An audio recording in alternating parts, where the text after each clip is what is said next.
और जाकर के तप करने लगे। गुरु ढूंढते हैं पहले तप के लिए। अलार कलाम उद्दक रामपुत्र, इन सारे गुरुओं के पास वो बहुत प्रकार की विद्याएं सीखते, तप करते, लेकिन ज्ञान प्राप्त नहीं होता। कठोर तप करते। तप की ऐसी पराकाष्ठा कि शायद आज तक के इतिहास में, धर्म के इतिहास में इतना कठोर तप किसी ने नहीं किया। किया क्या?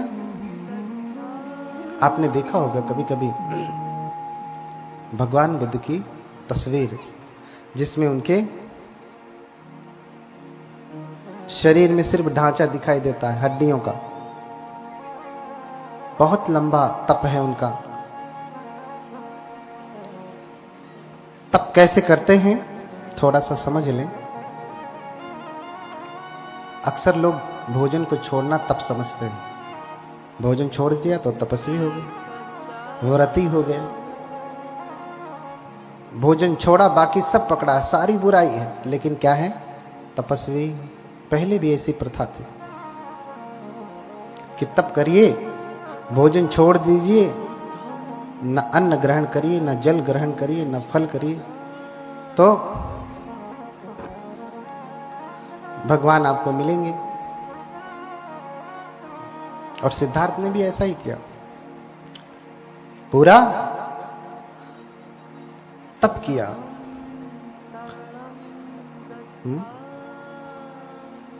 6 वर्ष तक तप किया। और तप की प्रक्रिया क्या है, कैसे कैसे तप करते हैं, तो वर्णन मिलता है। विनीत विक्रम जी ने बड़ा सुंदर वर्णन किया है। कैसे तप करते? चक्र प्रथम महले ही हारा,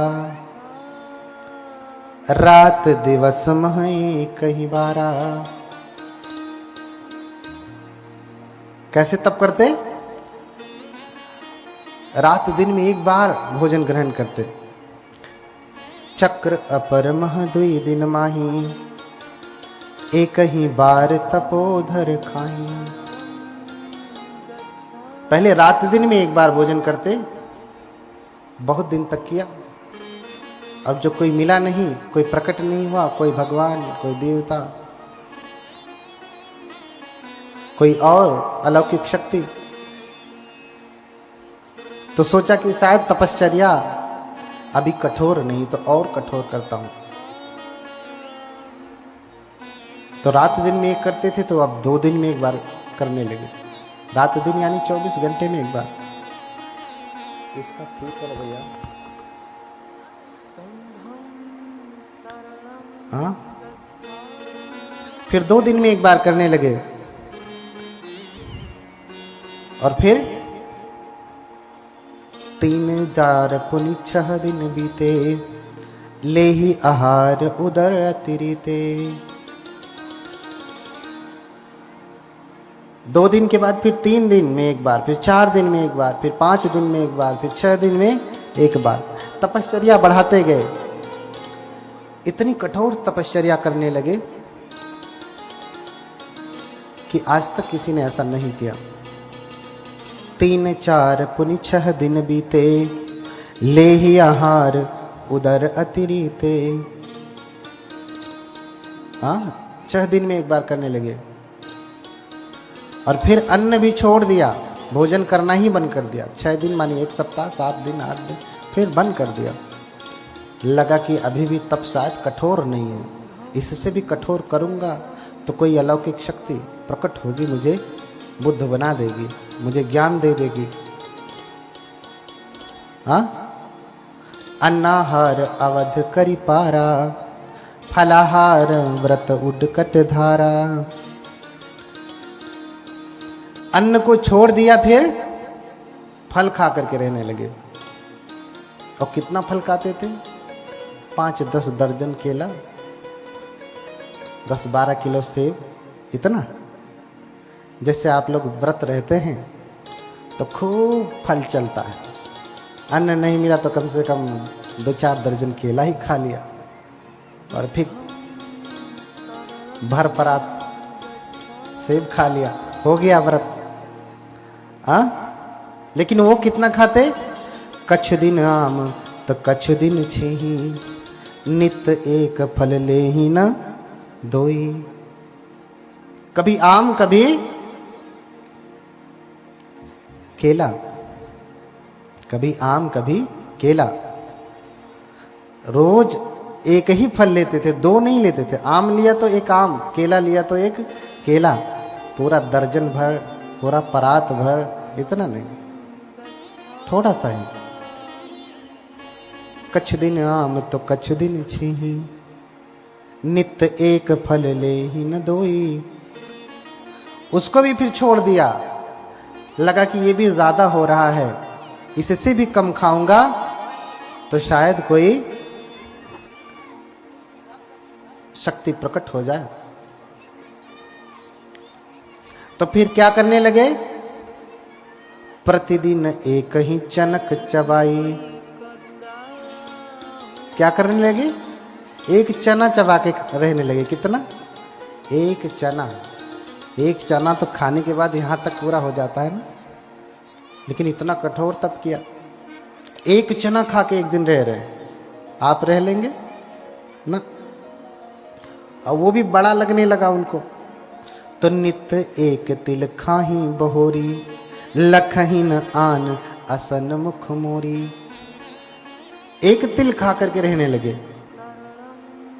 कितना कठोर था। मैं बहुत छोटे में बता रहा हूँ, शॉर्ट करके बता रहा हूँ तपश्चर्या, क्योंकि आज ही है। हाँ?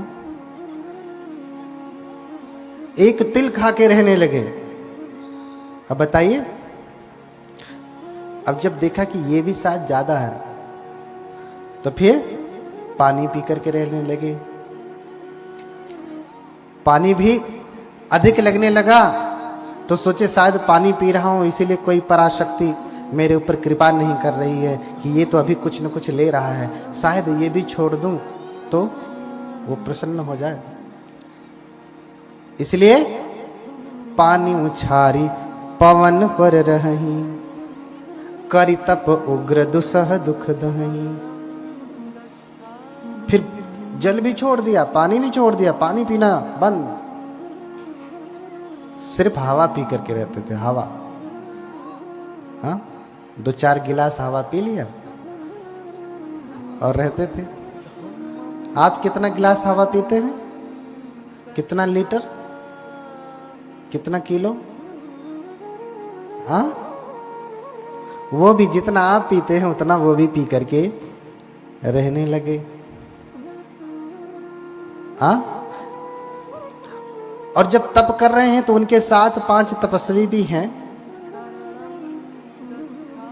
5 तपस्वी, भद्दी, अस्सजी, कौंडिन्य, महानाम, वप्र। जो मैंने बताया 8 ब्राह्मण आए थे, उसमें एक कौंडिन्य है। वही कौंडिन्य है इन पंचवर्गीयों में। इन पंचवर्गीयों में वही कौंडिन्य है। अब कौंडिन्य सबसे सीनियर हो गए यहां पे 5 में। वहां सबसे जूनियर थे, यहां सबसे सीनियर हो गए, ज्येष्ठ हो गए। और जब सिद्धार्थ तप कर रहे हैं तो वो भी तप कर रहे थे। जब तक भोजन चला तब तक चले, जब तक फल चला तब तक चले, जब तक तिल खा करके रहे तब तक चले, और जब पानी पी करके रहे तब तक चले। पानी भी छोड़ दिया, हवा पी करके रहने लगे तो इनका संयम टूट गया। देखी विकट तप धीरज भंगा, पंच तपी छक छारे नि संगा। उनका धैर्य अब नहीं रहा। भैया हमसे नहीं होगा, अब तुम ही तप करो, जब ज्ञान प्राप्त होगा तो हमें बता देना। हाँ, तुम तप करो, पाना तो हमें बता देना। हाँ, देखी विकट तप धीरज भंगा, पंच तपी छकी छारे नि संगा। तजहि न गौतम निज तप घोरा, अटल रहे संकल्प कठोरा। वो तो भाग लिए, लेकिन सिद्धार्थ भगौड़े थोड़ी ना कि भागे। मैंने पहले ही बताया, घर छोड़ करके भाग करके कोई भगौड़ा होगा, बुद्ध नहीं हो सकता है। आपके घर में झगड़ा हो, झगड़ा छुड़ाने के लिए कहिए भैया मत झगड़ा करो, मैं यहीं घर छोड़ के चला जाता हूँ, सारी झंझट ही खत्म, अब मैं चला जाता हूँ। और जब घर छोड़ के चले गए तो चलो अच्छा मैं घर छोड़ के आया हूँ, प्रयास करता हूँ बुद्ध बन जाता हूँ। बुद्ध बन जाएंगे? नहीं, जब तक आपकी चेतना जन्म से ऐसी नहीं बन सकते। बुद्ध कोई भगौड़े नहीं है, सिद्धार्थ कोई भगौड़े नहीं है। तजहि न गौतम निज तप घोरा, अटल रहे संकल्प कठोरा। अपने संकल्प पर अटल रहे कि नहीं, चाहे कुछ हो जाए, चाहे कुछ हो जाए मैं तप छोड़ूंगा नहीं। और शरीर इतना सूख गया, इतना सूख गया, ये क्रिया करते करते करते 6वां वर्ष चलने लगा। 6वां, 5 वर्ष बीत गए, 6वां वर्ष चल रहा है। इतना करते करते करते हर महीने हर वर्ष कुछ न कुछ छोड़ते छोड़ते अब सिर्फ हवा पे रह रहे हैं। कठोर तप कर रहे हैं कि अब कोई आ जाएगा। अरे बड़ी कठोर तप किया, उससे पहले भी बरसही मेघ घटा घन घोपी, कीचड़ बीच पर ही चित चोपी। जब घनघोर वर्षा होती थी बारिश के समय में, तो घर में नहीं जाते थे, कुटिया में नहीं जाते थे, बल्कि कीचड़ में ही लेट जाते थे। तप करते थे कि हो सकता है अब कोई पराशक्ति मेरे ऊपर कृपा करके प्रसन्न हो जाए तो मुझे कोई ज्ञान दे दे। जेठ मास मह बसन बिहाई, तप्त रेत पर लेट ही जाए। जब जेठ के महीने में मई जून में भयंकर गर्मी पड़ती है ना, उस समय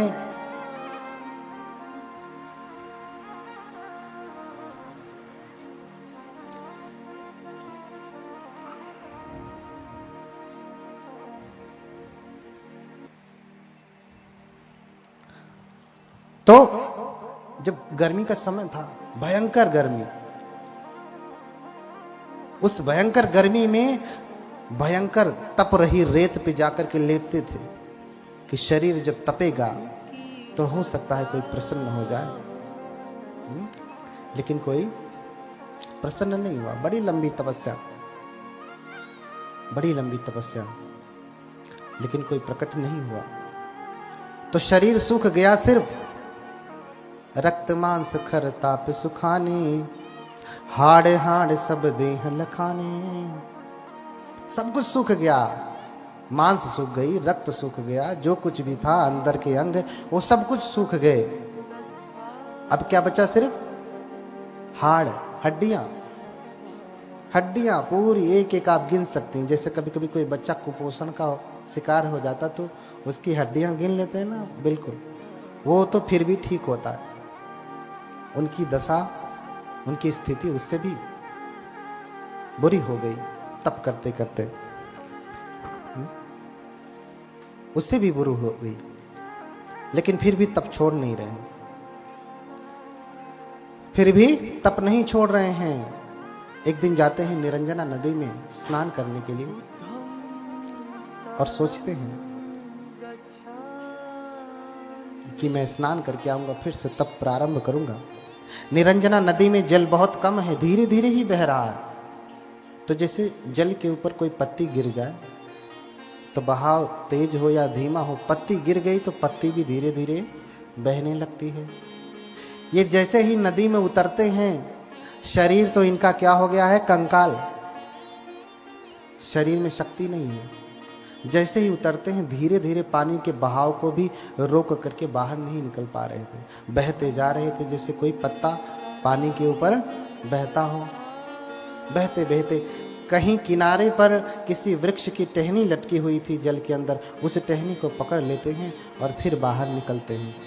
एक वृक्ष के नीचे ओट लगा करके ऐसे बैठते हैं, टेक लगा करके, और फिर सोचने लगते हैं कि इस प्रकार से तो मेरा शरीर नष्ट हो जाएगा, मैं मर जाऊंगा और फिर मुझे ज्ञान तो प्राप्त होगा नहीं। उसी समय सुजाता नाम की एक ग्वाला की लड़की है, आज की भाषा में कहे तो जो यादव वर्ग है, है ना, ग्वाला है, जो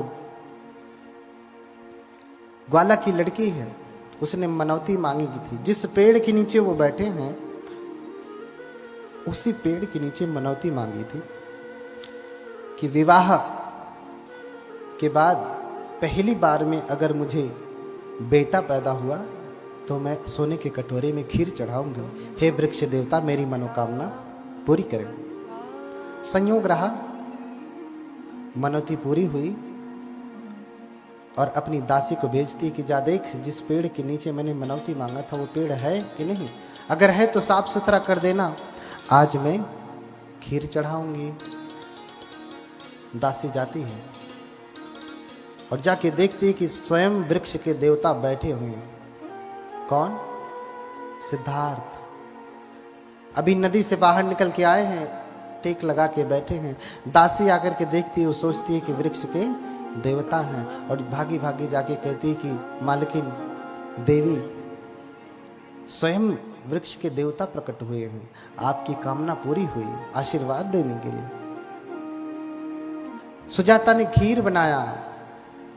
खीर कैसे बनाया? आप कैसे खीर बनाती हैं? पुरुष भी बनाते होंगे, ज्यादातर माताएं ही खिलाती पिलाती हैं। आपका शरीर जो इतना हट्टा कट्टा है, माताओं की देन है। गर्भ से लेके गर्भ के बाहर आने तक ये स्वस्थ शरीर किसकी देन है? माताओं की देन है। अब पुरुष वर्ग भी थोड़ा सहायता करने लगे हैं, थोड़ा, वो भी धमकी देने के बाद। बोलिए भगवान बुद्ध की। हाँ, कैसे खीर बनाती हैं? सुजाता ने कैसे खीर बनाया, वर्णन मिलता है कि सुजाता, जो कि ग्वाले की लड़की है, बहुत गौएं हैं, 1000 गौओं का दूध निकाल करके 500 गौओं को पिलाती है। गाय का दूध जब खराब होने लगता है तो लोग गाय को ही पिला देते हैं, भैंस का भैंस को ही पिला देते हैं। जब ज्यादा हो जाता तो क्या करें, पहले कोई बेचा नहीं जाता। 500 का निकाल करके 250 को पिलाती है। इसका दूध खराब नहीं हो रहा है, लेकिन खीर बनाना है इसको। फिर 250 का दूध निकाल के 100 को पिलाती है, 100 को फिर 50, 50 से फिर 25, 25 का निकाल करके 16, 16 से फिर 8 गौओं का बचा हुआ दूध निकाल करके वो खीर बनाती है। खीर बनाती है, उसमें चावल नहीं डालती। आज की भाषा में कहें तो खोवा हो गया वो। दूध जलाएंगे तो क्या बनेगा? खोवा। उसमें चावल नहीं पड़ा है, हम चावल डाल के खीर पकाते हैं। दूध पकाया और इतना पकाया कि खीर हो गई, खीर जैसा हो गया, है ना। और 1 कटोरा खीर, 1000 गौओं के दूध की खीर पका करके वो बोधिसत्व को चढ़ाने के लिए जाती है।